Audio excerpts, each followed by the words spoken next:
Hello everyone, very good morning.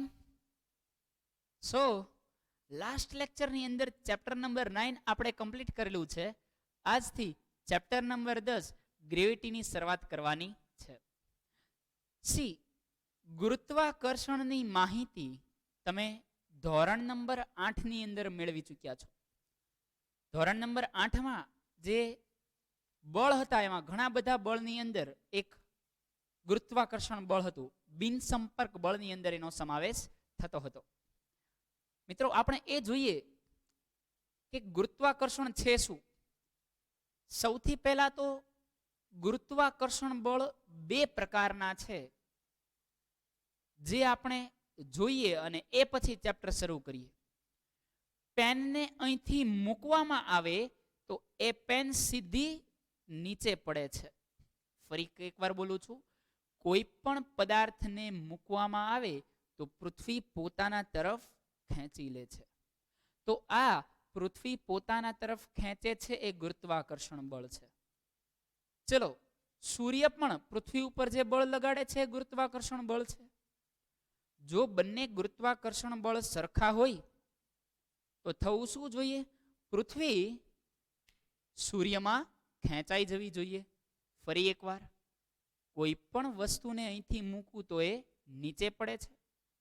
પૃથ્વી એ વસ્તુ પર ગુરુત્વાકર્ષણ બળ લગાડે છે. સેમ વે સૂર્યની આસપાસ બધા ગ્રહ ફરે છે તો એવું બનવું જોઈએ કે સૂર્ય છે એ બધા ગ્રહોને પોતાનામાં ખેંચી લેવો જોઈએ. બટ મિત્રો ખરેખર એવું ક્યાંય અને ક્યારેય બનતું નથી. વાય? શા માટે? સૌથી પહેલા તમને ચાન્સ આપું છું, નીચે કોમેન્ટ બોક્સની અંદર કોમેન્ટ કરો કે આ બંને વિચારો. વિડીયો પોઝ કરો ને 2 મિનિટ દરેક વિદ્યાર્થી વિચારે, સીધે ફોરવર્ડ ના કરતા. વિડીયો પોઝ કરો ત્યારે 2 મિનિટ વિચારો કે બંને ગુરુત્વાકર્ષણમાં શું ફેર હોઈ શકે. ઇમેજિનેશન કરો, જેટલી થતી હોય એટલું મગજને લોડ આપો. સમજાય છે? અને જેટલું ઇમેજિનેશન પાવરફુલ હશે ને એટલો સાયન્સ, એટલો ફિઝિક્સ છે મસ્ત મજાનું બનશે. ઓલ ઓવર સાયન્સ એટલું મસ્ત મજાનું બનશે. સી સો પોઝ કરો અને કોમેન્ટ કરો. 3, 2, 1 ચલો આગળ વધીએ. તો ચેપ્ટર નંબર 10 બંને ગુરુત્વાકર્ષણ વિશેનો તફાવત સમજીએ. ગ્રેવિટેશનલ ફોર્સ, ગુરુત્વાકર્ષણ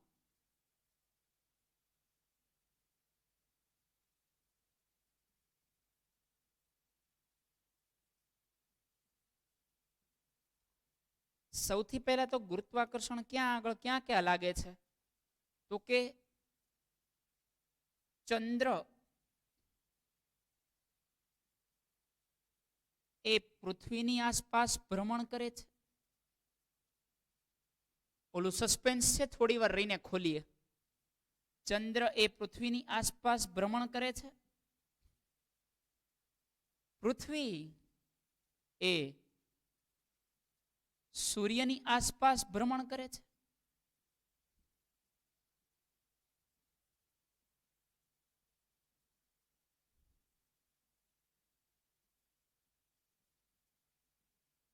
કોઈ પણ પદાર્થ છે એ પૃથ્વી સાથે ખેંચાયેલો રહે છે. ફરી એકવાર, કોઈ પદાર્થ, કયો? પૃથ્વી પરનો કોઈ પદાર્થ, કોઈ પૃથ્વી પરનો પદાર્થ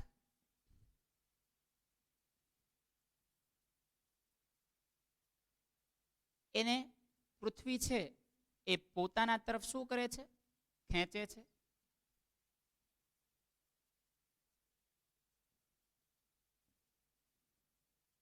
બીજા કોઈ પણ પ્રકારના ગ્રહો, ઉપગ્રહો, લઘુગ્રહો સૂર્યની આસપાસ ફરે છે. કોઈ પણ પ્રકારના કૃત્રિમ ઉપગ્રહો છે.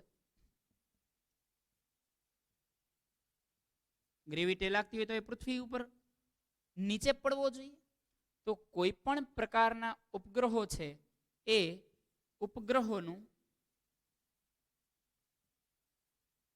પૃથ્વીની આસપાસ ભ્રમણ.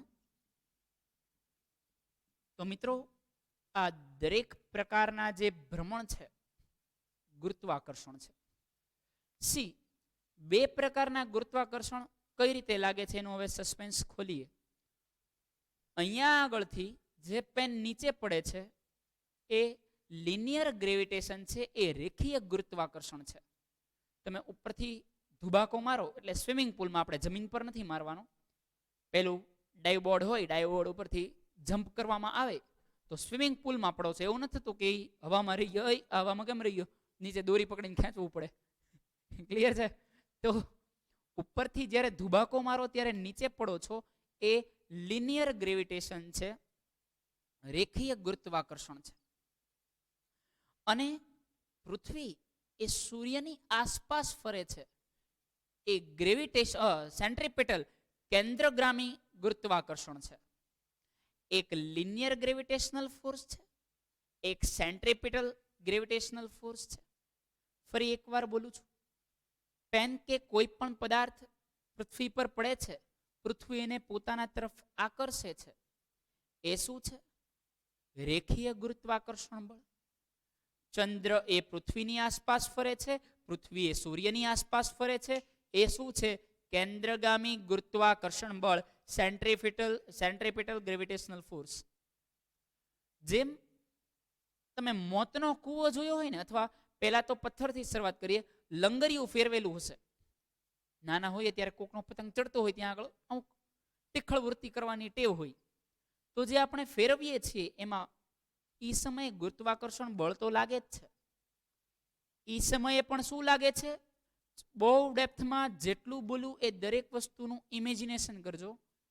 બહુ નોર્મલ મારી બોલવાની સ્પીડ છે, સમજાય છે ને? બહુ પ્રોપર સ્પીડ રાખેલી છે જેથી તમે એને સમજી શકો. પથ્થર જ્યારે ફેરવો છો ત્યારે ગુરુત્વાકર્ષણ લાગે છે, તો એ પથ્થર નીચે કેમ નથી પડતો? તો કે એને ઓલરેડી એ પથ્થર પાસે ઉર્જા છે. એ સમયે એને રેખીય ગુરુત્વાકર્ષણ બળ ખેંચે તો છે જ તે, પરંતુ એ પથ્થર નીચે આવતો નથી, કારણ કે વચ્ચેથી શું લાગે છે? ફોર્સ લાગે છે. મોતનો કૂવો જોયો હશે. મોતના કૂવામાં પેલો બાઇક ફેરવતો હોય, ગાડી ફેરવતો હોય, કયું ગુરુત્વાકર્ષણ બળ છે? એટલે કયું ગુરુત્વાકર્ષણ બળ એ સમયે દેખાય છે? કેન્દ્રગામી ગુરુત્વાકર્ષણ બળ. એ સમયે પણ રેખીય ગુરુત્વાકર્ષણ બળ લાગતું જ હશે, પરંતુ એ રેખીય ગુરુત્વાકર્ષણ બળ કરતા કેન્દ્રગામી ગુરુત્વાકર્ષણ બળ છે એનું મૂલ્ય કેવું હશે? વધારે હશે. દાખલા તરીકે તમે વિચારો, બાઇક ચાલે છે, વચ્ચે બ્રેક લાગી ગઈ, શું થશે? મોતના કૂવાની અંદર બાઇક ફરે છે, જોયો છે ને? આઈ હોપ બધાએ જોયો છે. ઇમેજિન કરો, તમે ત્યાં આગળ ઊભા છો, ત્યાં આખું બાઇક ચાલે છે, બાઇક ફરે છે, ઉપરથી લોડ લાગે છે, ગ્રેવિટી લાગે છે. ઇમેજિન કરો, ઇમેજિન થવું જોઈએ બધું. ઉપરથી બળ લાગે છે, તેમ છતાં પણ એ બાઇક નીચે પડતું નથી, કારણ કે એ લિનિયર ગ્રેવિટી, રેખીય ગુરુત્વાકર્ષણ કરતા કેન્દ્રગામી ગુરુત્વાકર્ષણનું મૂલ્ય વધારે છે. જો વચ્ચે બ્રેક લાગી જાય, પેલો ગલોઠિયો મારે સીધો નીચેની તરફ, કયું ગુરુત્વાકર્ષણ બળ થયું? એ સમયે રેખીય ગુરુત્વાકર્ષણ બળનું મૂલ્ય છે એ વધી જતું હોય છે. હવે સમજો છો? કાર ચાલતી હોય તો જોજો, પાછળ સીટ ને એવું બધું કાંઈ ન હોય, ખાલી કાર હોય, બને એટલું વજન ઓછું હોય. ત્યાં કઈ મુસાફરોને લઈને ટ્રાવેલિંગ કરવા ત્યાં મોતના કૂવામાં ના જવાય, બરાબર? જાયેંગે કાર મેં આયેંગે અખબાર મેં, બીજે દી અગરબત્તી વાળા ફોટા આવે. તો કહેવા એવું માંગુ છું કે કાર જ્યારે ફરતી હોય, બાઇક ફરતું હોય, આ સમયે કયું મૂલ્ય વધારે હોય છે? કેન્દ્રગામી ગુરુત્વાકર્ષણ બળનું મૂલ્ય વધારે હોય છે. અને આ કેન્દ્રગામી ગુરુત્વાકર્ષણ બળના કારણે કોઈ વાહન, કોઈ પદાર્થ, કોઈ પૃથ્વી એ સીધી આકર્ષાઈ જતી નથી હોતી. સમજો છો હવે? યસ. તો આ ચંદ્ર એ પૃથ્વીની આસપાસ, પૃથ્વી એ સૂર્યની આસપાસ, ઇન શોર્ટ આસપાસ જે રોટેટ થાય છે એ કયું બળ છે? કેન્દ્રગામી ગુરુત્વાકર્ષણ બળ. કેન્દ્રગામી ગુરુત્વાકર્ષણ બળ. કેન્દ્રગામી ગુરુત્વાકર્ષણ બળ છે, અને આના લીધે આ બળ પહેલા તો ક્યાંથી લાગતું હોય છે? કેન્દ્રમાંથી. એટલે કે પૃથ્વી અને સૂર્ય, સમજો. ચલો હજી એક વસ્તુ ઇમેજિન કરીએ, મજા આવશે. સૂર્ય એ પૃથ્વી પર તેમજ બધા જ ગ્રહો પર બળ લગાડે છે. એની સામે પૃથ્વી પાસે પણ કંઈક ઉર્જા છે. જો પૃથ્વીની ઉર્જા ખાલી થઈ જાય તો પૃથ્વી એ સીધે સીધી ક્યાં વહી જાય? સૂર્યના ગ્રેવિટેશનની અંદર. તો એ પૃથ્વી સૂર્યની અંદર વહી જશે. સમજો છો? હજી એક વાર બોલું છું. દરેક પદાર્થ એકબીજા પર બળ લગાડે છે. તો સૂર્ય પૃથ્વી પર બળ લગાડતો હશે, પૃથ્વી સૂર્ય પર બળ લગાડતી હશે. જો સૂર્યનું આકર્ષણ બળનું મૂલ્ય બહુ વધી ગયું હોય તો શું થાય કે બધા જ ગ્રહો કે પૃથ્વી છે એ સૂર્યની અંદર ધરબાઈ જાય, સૂર્યની અંદર વયા જાય. પણ બંને પોતપોતાના આકર્ષણ અને અંતરના લીધે એ આસપાસ ફરે છે, પરંતુ અંદર વયા જતા નથી હોતા. ક્લિયર? તો આ કેન્દ્રગામી ગુરુત્વાકર્ષણ બળ છે, જેની અંદરના ઉદાહરણમાં જેટલા બ્લેક કલરથી ટીક મારેલા છે એ બ્લેક કલરની ત્રણેય ટીક છે એ લખી શકો છો, લખી નાખજો. ક્લિયર? પછી તો કે દોરી વડે બાંધેલ પથ્થર છે અથવા તો દોરી વડે પથ્થર લટકાવી તેને ફેરવવામાં આવે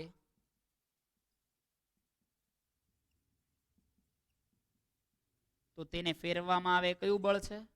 કેન્દ્રગામી ગુરુત્વાકર્ષણ બળ છે. કયું બળ લાગે છે મિત્રો? કેન્દ્રગામી ગુરુત્વાકર્ષણ બળ. હવે આઈ હોપ તમે બહુ સારી રીતે સમજી શકતા હશો. અને હવે આપણે એવી જગ્યા ઉપર જઈએ છીએ જ્યાં ગુરુત્વાકર્ષણ બળના નિયમની તારવણી કરીએ. એ પહેલા તમને ગુરુત્વાકર્ષણ બળ શું છે, એ કઈ રીતે લાગે છે એ સમજ્યું. હવે એ સમજીએ, એની તારવણી જોતા પહેલા એ સમજીએ કે આનું સંશોધન કોને કરેલું. સંશોધન એટલે લાગતું તો ખરી જ તે, સમજો છો? આની શોધ કરનાર વૈજ્ઞાનિક ગુરુત્વાકર્ષણ જેવું કંઈક લાગે છે એવું નાના હતા ત્યારથી તમે એક સ્ટોરી ભણો છો. સર આઇઝેક ન્યૂટન એ વૃક્ષની નીચે બેસીને વિચારતા હતા. સાયન્ટિસ્ટ મગજ છે, એક નાનો એવો વિચાર બહુ મોટી ક્રાંતિ લાવી શકે છે. એક નાનો એવો વિચાર બહુ મોટી ક્રાંતિ લાવી શકે છે. સર આઇઝેક ન્યૂટન જ્યારે બેઠા હતા, માથેથી સફરજન પડ્યું અને એને એવું વિચાર્યું, આવું જ કેમ, નીચે જ કેમ? સમજો છો ને? સવાલ એવો છે, નીચે જ કેમ, કેમ સાઈડમાં નહીં? એટલી બધી ડાયરેક્શનથી ક્યાંય ન ગયું, ઉપર જ કેમ પડ્યું? હવે એ પેલા શું નહીં, એટલે કોઈની ઉપર ફ્રૂટ જ નહીં પડ્યા હોય, આપણી ઉપર પડ્યું હોય તો વિચારીએ કેમ. પણ આપણે આવ્યા તો કેરી પડી કે નહીં, ખાઈ જવાની. એને ખબર, આપણે હોય તો એવું બોલીએ, એને ખબર પડે આપણે આવીએ એટલે પાડવી જ પડે. Think different. વિચારમાં ફેર છે મિત્રો. એક નાનો એવો વિચાર બહુ મોટો ચેન્જ લાવી શકે છે, અને આ જ હોય છે વૈજ્ઞાનિક માઇન્ડ. સમજો છો? સી તો એને વિચાર આવ્યો બેઠા બેઠા કે આ નીચે જ કેમ પડ્યું.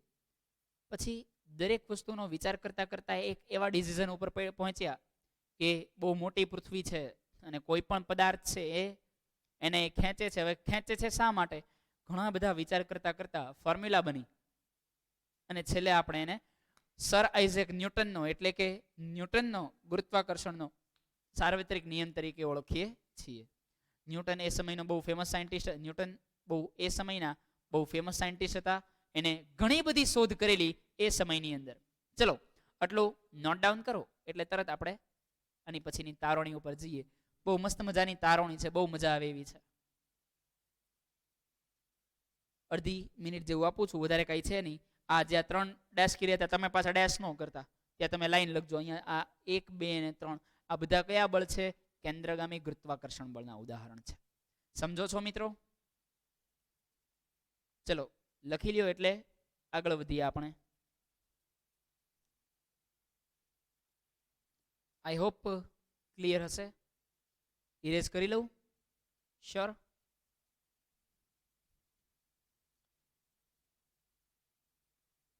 બાકી હોય એ બેક લઈ અને એક નાનો એવો સ્ક્રીનશોટ લઈ લે.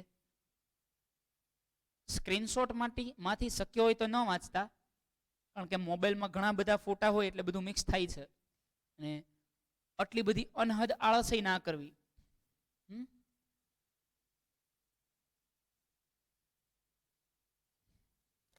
ત્યાં સુધી એક વિચાર કોમેન્ટ કરો.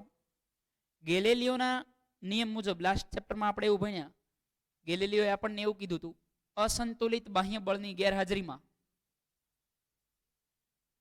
સ્થિર પદાર્થ સ્થિર અને ગતિમાન પદાર્થ ગતિમાં હોય છે. તો આ ચેપ્ટરમાં એના વિચારને ડેવલપ કરીને આપણે જોવાનું છે. ગ્રેવિટીની અંદર ઉપરથી એક પીછું નાખવામાં આવે અને એક લોખંડનો ગોળો નાખવામાં આવે, કોણ પહેલા પહોંચે? વિચારો, કોમેન્ટ કરો. એ ટોપિક આવશે ત્યારે હું એને બહુ જોરદાર રીતે આપણે એક્સપ્લેન કરીને શીખવાનું છે. અને મારી પાસે એના વિડીયોઝ છે જે હું તમને નીચે ડિસ્ક્રિપ્શન બોક્સમાં મૂકીશ. એ ટોપિક આવશે ત્યારે અત્યારે વિચારો. જ્યારે હું બોર્ડ ઇરેઝ કરું ત્યારે તમે કંઈક વિચારતા હોવા જોઈએ અથવા જૂનું રિવાઇઝ કરતા હોવા જોઈએ. સવાલ પૂછું તો એનો આન્સર કોમેન્ટ કરતા હોવા જોઈએ.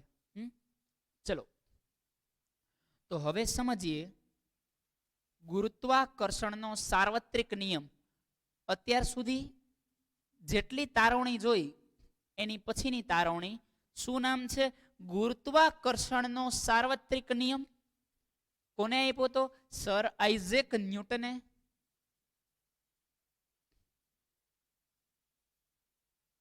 ગુરુત્વાકર્ષણનો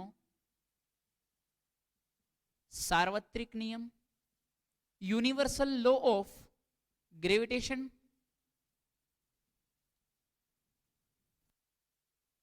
બાય સર આઇઝેક ન્યૂટન. ચલો, મજા. અત્યાર સુધી મેં જેટલું બોલ્યો ને બધું ઇમેજિનેશન થશે એટલે આ નિયમ હમણાં મોઢે. બરાબર? હું શું બોલ્યો? કેન્દ્રગામી બળ કે ગુરુત્વાકર્ષણ બળ લાગે ત્યારે આ પેન પાસે ગુરુત્વાકર્ષણ બળ છે, પૃથ્વી પાસે છે, મારી પાસે છે, પૃથ્વી પાસે છે, તમારી પાસે છે. દરેક વસ્તુ પાસે પોતાનું બળ છે, દરેક વસ્તુને પોતાની ગ્રેવિટી છે.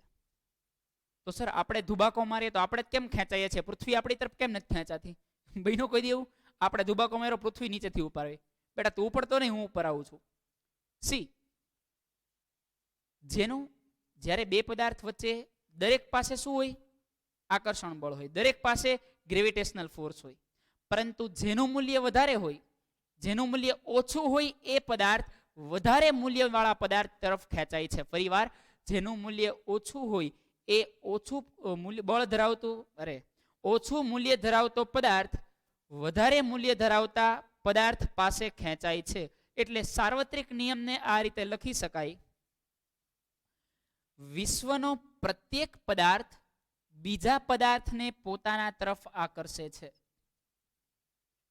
એટલે કે આ બેન્ચ અને મારી વચ્ચે પણ ગુરુત્વાકર્ષણ બળ લાગે છે. તો કેમ હું આ બેન્ચ ઉપર કે બેન્ચ મારી ઉપર જોરથી ભટકાતી નથી? કારણ કે આ ગ્રેવિટીનું મૂલ્ય બહુ રેર છે. મારી અને આજુબાજુના પદાર્થ વચ્ચે જે મૂલ્ય લાગે છે એ બહુ રેર છે. ફરી એકવાર બોલું છું, દરેક પદાર્થ પાસે પોતાની ગ્રેવિટી છે.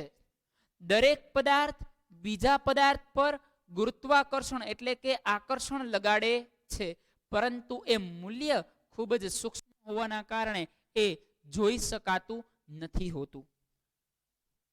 વિશ્વનો પ્રત્યેક પદાર્થ બીજા પદાર્થને પોતાના તરફ આકર્ષે છે. ફરી એકવાર, વિશ્વનો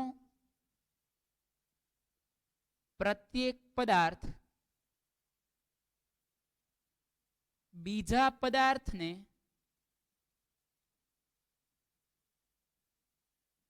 પોતાના તરફ આકર્ષે છે. આ કોને કીધું? સર આઇઝેક ન્યૂટને કીધું. ન્યૂટન દાદાએ કીધું. કોને કીધું? આ ન્યૂટન દાદાએ. વિશ્વનો પ્રત્યેક પદાર્થ બીજા પદાર્થને પોતાના તરફ આકર્ષે છે. બે પદાર્થ વચ્ચે લાગતું આ આકર્ષણ બળ. હવે એ જોઈએ. આ પહેલી લાઈન બોલો મારી સાથે: વિશ્વનો પ્રત્યેક પદાર્થ બીજા પદાર્થને પોતાના તરફ આકર્ષે છે. બે પદાર્થ વચ્ચે લાગતું આ આકર્ષણ બળ હવે શેના ઉપર આધાર રાખશે? તો કે ભાઈ, બે પદાર્થો વચ્ચે લાગતું આ આકર્ષણ બળ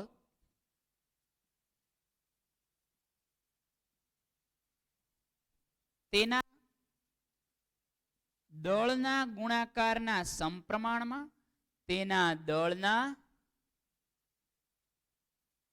ગુણાકારના સમપ્રમાણમાં. જેટલું દળ વધારે આકર્ષણ એટલું વધારે. જેટલું દળ વધારે આકર્ષણ એટલું વધારે. દળના ગુણાકારના સમપ્રમાણમાં. પૃથ્વીનું દળ બહુ વધારે છે, પેનનું દળ બહુ ઓછું છે, પૃથ્વી વધારે ગ્રેવિટેશન લગાડશે. દળના ગુણાકારના સમપ્રમાણમાં. તેના દળના ગુણાકારના સમપ્રમાણમાં અને તેમની વચ્ચેના અંતરના વર્ગના વ્યસ્ત પ્રમાણમાં હોય છે. અંતરના વર્ગના વ્યસ્ત પ્રમાણમાં હોય છે. એટલે કે વ્યસ્ત પ્રમાણ એટલે શું અને સમપ્રમાણ એટલે શું? પહેલા તો સમપ્રમાણ ને વ્યસ્ત પ્રમાણ ખબર હોવી જોઈએ. સમપ્રમાણ એટલે એક વધે તો બીજું વધે, એક ઘટે તો બીજું ઘટે. હું એવું કહી શકું, તમે તમારા મમ્મી પપ્પાના લેવલના સમપ્રમાણમાં છો, એટલે કે એના મમ્મી પપ્પાના ફાઇનાન્શિયલ લેવલના સમપ્રમાણમાં છો. અત્યારે તો તમે એની ઉપર ડિપેન્ડ કરો છો. એટલે કે તમારા પેરેન્ટ્સ છે એ હેપી હશે તો તમે હેપી હશો, એ રીચ હશે તો તમે રીચ હશો, એ સેડ હશે તો તમે સેડ હશો. એના સમપ્રમાણમાં એના ઉપર તમે ડિપેન્ડન્ટ કરો છો. એ વધશે ફાઇનાન્શિયલી તો તમે તમારી લાઈફસ્ટાઈલ વધશે, એની લાઈફસ્ટાઈલ નીચે હશે તો તમારી લાઈફસ્ટાઈલ નીચે આવશે. તો શું કહી શકાય? સમપ્રમાણમાં. એક વધતા બીજું વધે, એક ઘટતા બીજું ઘટે. સમજો છો? આને સમપ્રમાણ કહેવાય. વ્યસ્ત પ્રમાણ એટલે શું?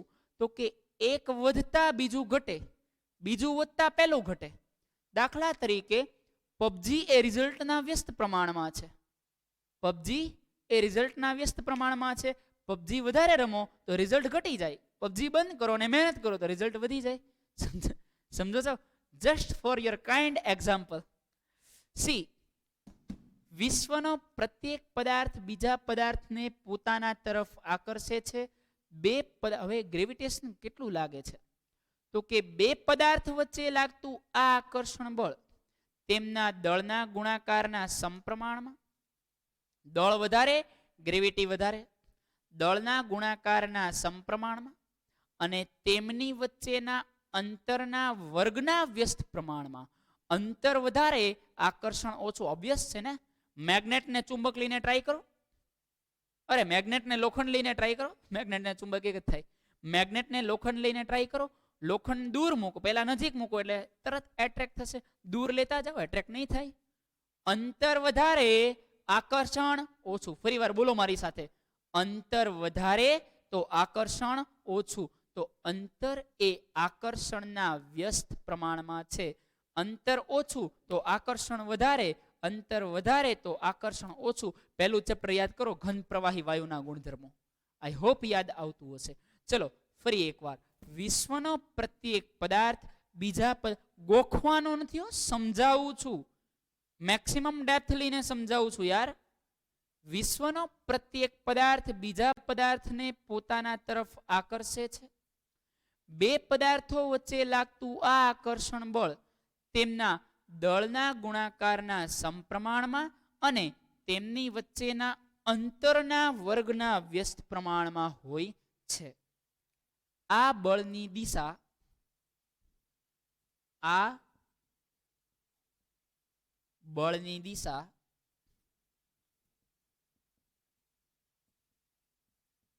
બે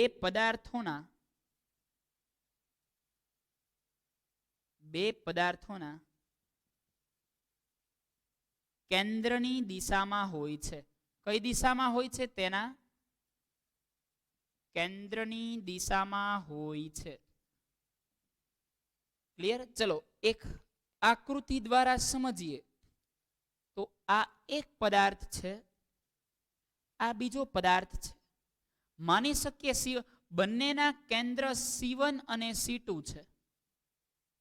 આને સેન્ટર 1 કહી દઈએ, આને આપણે સેન્ટર 2 કહી દઈએ. બંનેના દળ જોઈ લઈએ તો આનું દળ સ્મોલ m છે, આનું દળ કેપિટલ M છે. ગમે એને સ્મોલ m, ગમે એને કેપિટલ M કહી શકો. અને બંને વચ્ચેનું અંતર છે, બંને વચ્ચેના અંતરને d થી ડિનોટ કરવામાં આવે છે. ડિસ્ટન્સ શેનાથી ડિનોટ કરી શકાય? ડી થી. ક્લિયર છે? ચલો, વિશ્વનો પ્રત્યેક પદાર્થ, પછી બે માણસ હોય, બે પદાર્થ હોય, બે ગ્રહ હોય, એક માણસ એક પથ્થર હોય, કોઈ પણ પદાર્થ એકબીજા પર આકર્ષણ લગાડે છે. આ બોર્ડ મારી ઉપર આકર્ષણ લગાડે છે, બોર્ડ મારી પર ગ્રેવિટી લગાડે છે, હું બોર્ડ ઉપર લગાડું છું, બટ ગ્રેવિટીનું મૂલ્ય બહુ રેર છે. ગુરુત્વાકર્ષણ બળનું મૂલ્ય બહુ ઓછું છે, એટલે કોઈ પ્રોબ્લેમ થવાનો નથી. ઓકે, ચલો, વિશ્વનો, મારી સાથે બોલો, વિશ્વનો પ્રત્યેક પદાર્થ બીજા પદાર્થને પોતાના તરફ આકર્ષે છે. આ પદાર્થો વચ્ચે લાગતું આકર્ષણ બળ અથવા તો આ બે પદાર્થો વચ્ચે લાગતું આકર્ષણ બળ તેમના દળના ગુણાકારના સમપ્રમાણમાં અને તેમની વચ્ચેના અંતરના વર્ગના વ્યસ્ત પ્રમાણમાં હોય છે. આ બળની દિશા બંને પદાર્થોના કેન્દ્રને જોડતી રેખાની દિશામાં હોય છે. કેન્દ્રને જોડતી રેખાની દિશામાં. આ બળની દિશા બે પદાર્થોને જોડતી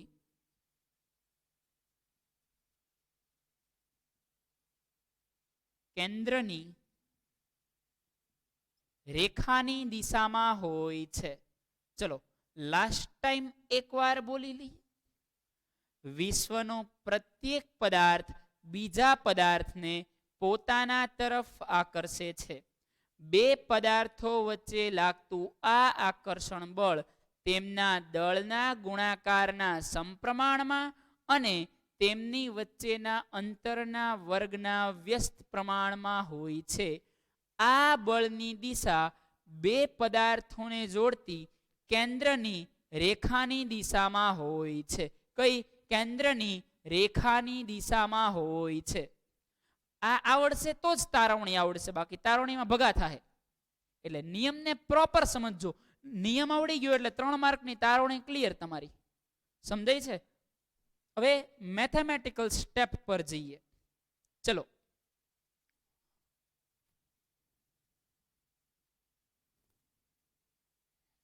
આટલું ક્લિયર છે?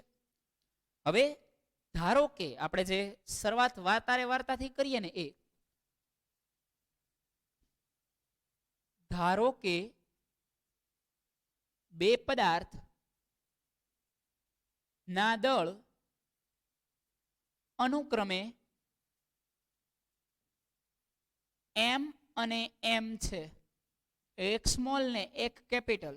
આ જોઈને વર્ણન કરવાનું, આકૃતિ જોઈને વર્ણન કરવાનું રહેશે. બે પદાર્થના દળ એમ અને એમ છે અને તેમની વચ્ચેનું અંતર ડી છે. તેમની વચ્ચેનું અંતર શું છે? ડી. અંતર ડી, ઉંદરડી નહીં. ધારો કે બે પદાર્થોના દળ અનુક્રમે સ્મોલ એમ અને કેપિટલ એમ છે અને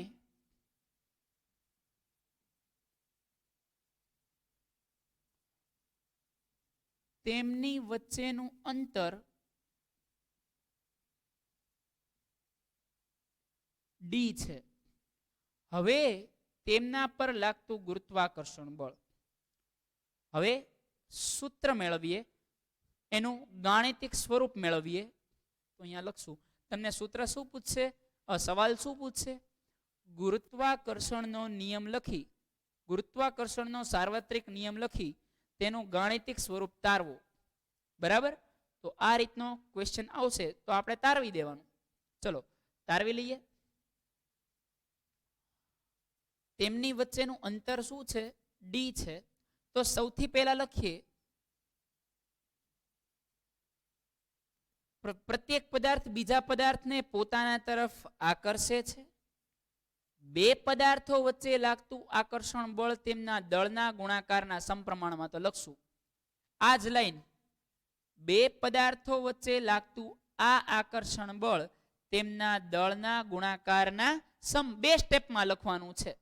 તો પહેલું સ્ટેપ, બે પદાર્થો વચ્ચે લાગતું આકર્ષણ બળ તેમના દળના ગુણાકારના સમપ્રમાણમાં હોય છે. હવે ચલો, આકર્ષણ બળ છે તો બળ જ તેને. આકર્ષણ બળ એ પણ એક પ્રકારનું શું છે? બળ છે. તો બળને આપણે શેનાથી ડિનોટ કરીએ છીએ? એફ થી.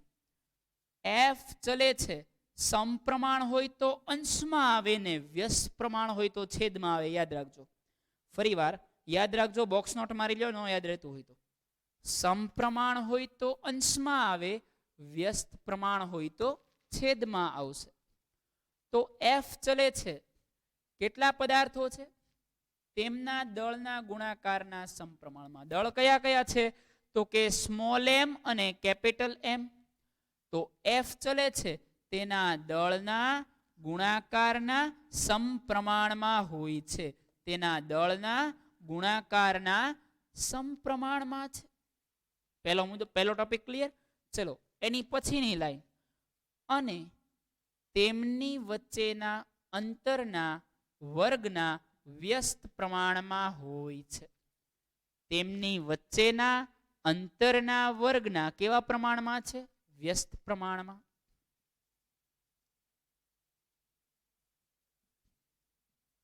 તેમની વચ્ચેના અંતરના વર્ગના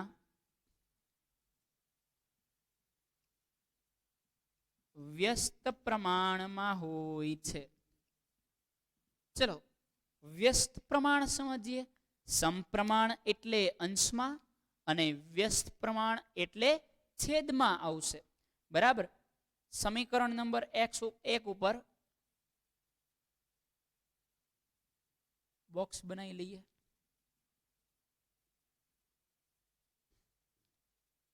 તો આ બળ તેમની વચ્ચેના અંતરના વર્ગના વ્યસ્ત પ્રમાણમાં. આને અંતર કહેવાય. બંને વચ્ચેનું અંતર કેટલું છે? ડી. અંતરના વર્ગના વ્યસ્ત પ્રમાણમાં હોય છે. કીધું તું, સમપ્રમાણ એટલે અંશમાં, વ્યસ્ત પ્રમાણ એટલે છેદમાં. અંતરના વર્ગના વ્યસ્ત પ્રમાણમાં હોય છે. ચલો ફરી વાર, બે પદાર્થો વચ્ચે લાગતું આ આકર્ષણ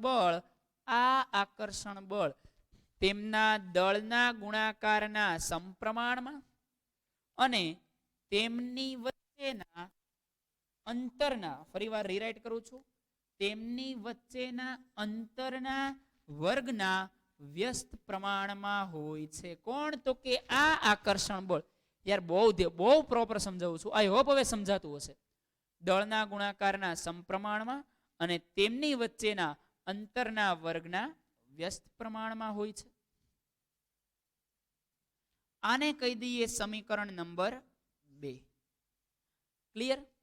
ચલો, હવે સમીકરણ નંબર 1 અને 2 પરથી હવે બંનેને ભેગા કરી દઈએ. સમીકરણ નંબર 1 અને 2 પરથી બંનેને ભેગા કરીએ તો કેમ કરવાના? તો કે એફ ચલે છે, બંનેમાં એફ કોમન છે તો એફ કોમન રાખીએ. એફ ચલે છે, અંશમાં હોય ને અંશમાં લખો ને છેદમાં હોય ને છેદમાં લખો. તો અંશમાં કોણ છે? અહીંયા એમ ગુણ્યા એમ, તો લખીએ એમ ગુણ્યા એમ. આના અંશમાં કોણ છે? 1, તો 1 લખવાની કાંઈ જરૂર નથી. આના છેદમાં કોણ છે? D square. તો શું બન્યું? એફ ચલે છે M M by D square, એટલે બાય ડી સ્ક્વેર એટલે છેદમાં ડી નો સ્ક્વેર. એમ એફ ચલે છે M M divide by D square. એમ છોટું છોટું બોલું, બાકી બાય ડી સ્ક્વેર વિચિત્ર લાગશે. તો એફ ચલે છે એમ એમ છેદમાં ડી સ્ક્વેર.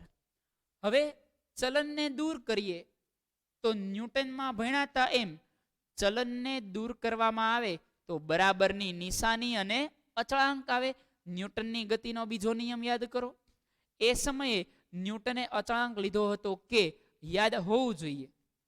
તો અહીંયા આગળ મિત્રો ચલનને દૂર કરવામાં આવે તો એફ ઇઝ ઇક્વલ ટુ, અહીંયા આગળ અચળાંક આવે છે કેપિટલ જી.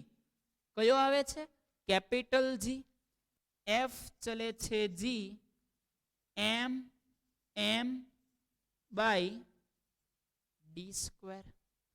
જી શું છે નીચે લખવાનું, જ્યાં જી બરાબર ગુરુત્વાકર્ષણનો સાર્વત્રિક અચળાંક, ગુરુત્વાકર્ષણનો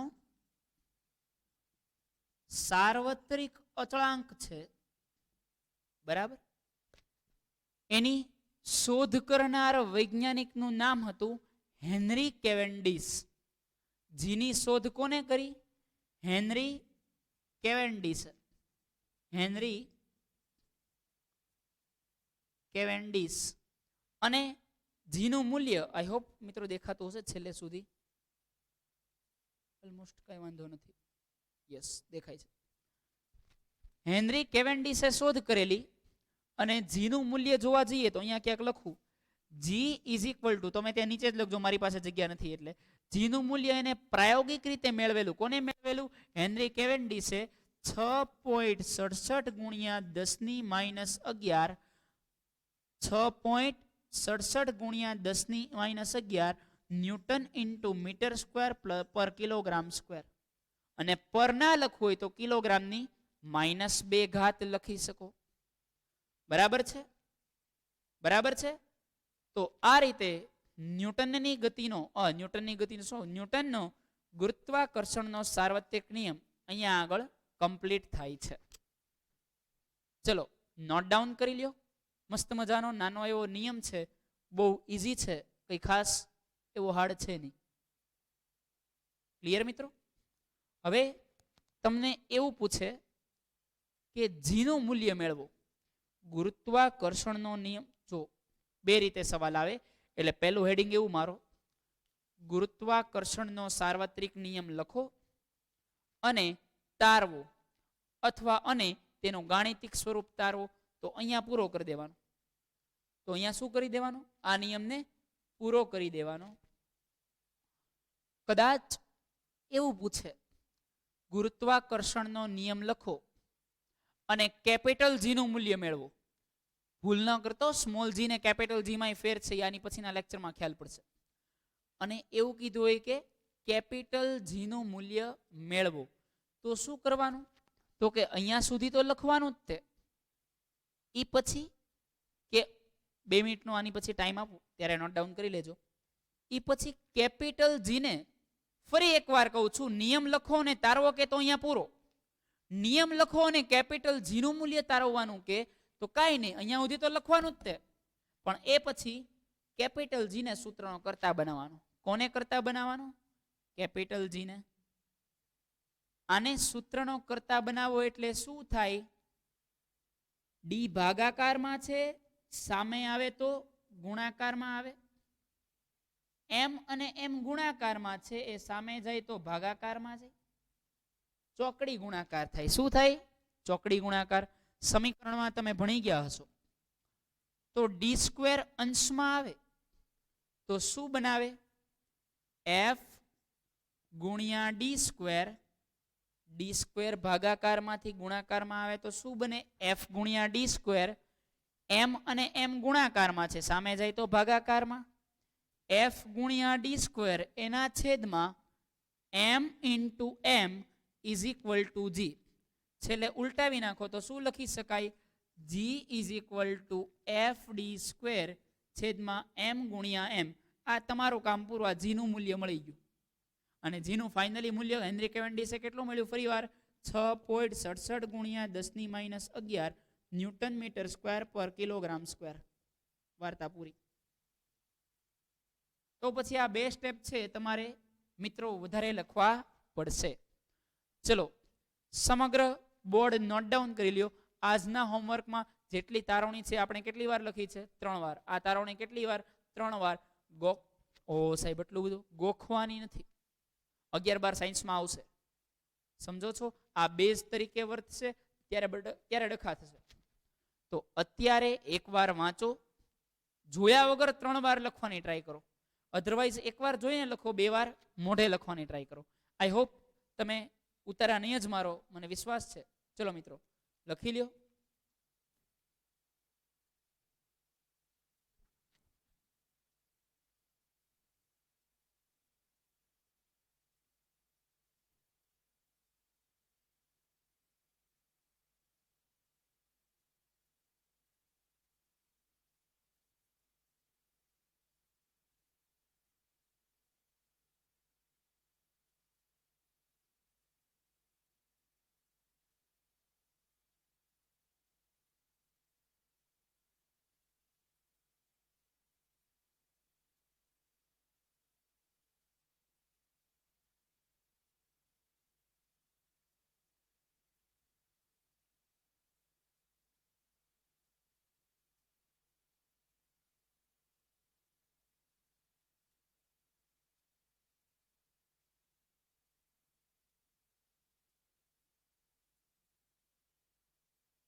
ઓકે મિત્રો, તો મળીએ નેક્સ્ટ લેક્ચરમાં.